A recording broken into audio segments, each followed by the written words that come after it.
வணக்கம். சற்றுமுன் வெளியான முக்கிய அறிவிப்பும் இடையே தமிழக அரசு ஊழியர்களுக்கான அகவிலைப்படி உயர்வு குறித்து தற்போது முக்கியமான மகிழ்ச்சியான அறிவிப்பு வெளியாகியுள்ளது. இதை பத்தி விரிவாக நம்ம வீடியோல பார்க்க போறோம்.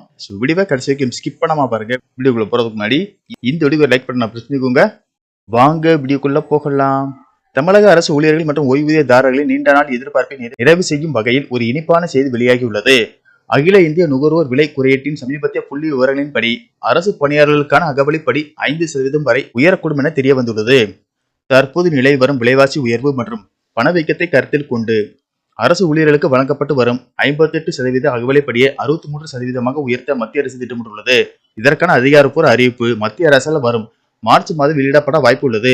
வழக்கம் போல மத்திய அரசின் அறிவிப்பை தொடர்ந்து தமிழக அரசும் தனது ஊழியர்களுக்கான அகவிலைப்படி உயர்வை உடனடியாக அறிவிக்கும் என எதிர்பார்க்கப்படுகிறது. குறிப்பாக தமிழகத்தின் இடைக்கால பட்ஜெட்டில் இதற்கான முறையான அறிவிப்பை முதல்வர் மு.க.ஸ்டாலின் வெளியிடுவார் என்று அரசு ஊழியர்களும் ஆசிரியர்களும் மிகுந்த ஆவலுடன் காத்திருக்கின்றனர். இந்த 5% உயர்வு என்பது ஊழியர்களின் அடிப்படை சம்பளத்தை பொறுத்து மாறுபடும்.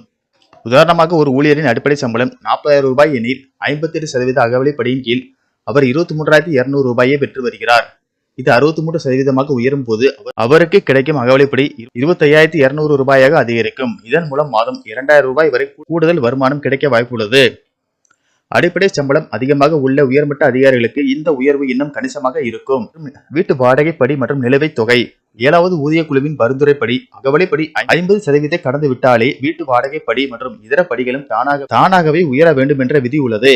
இதனால் ஊழியர்களின் ஒட்டுமொத்த சம்பளம் கணிசமாக உயரக்கூடும். இந்த உயர்வு ஏப்ரல் மாத சம்பளத்துடன் சேர்த்து வழங்கப்படலாம் என்றும் ஜனவரி முதல் மார்ச் வரையிலான 3 மாத காலத்திற்கான நிலுவைத் தொகை ரொக்கமாகவோ அல்லது சேமிப்பு நிதியிலோ சேர்க்கப்பட வாய்ப்பு உள்ளது. 8வது ஊதிய குழுவின் நிலை என்ன? 8வது ஊதிய குழுவை அமைப்பதற்கு முதற்கட்ட பணிகள் தொடங்கினாலும் அது நடைமுறைக்கு வர இன்னும் சில காலம் எடுக்கும் என தெரிகிறது.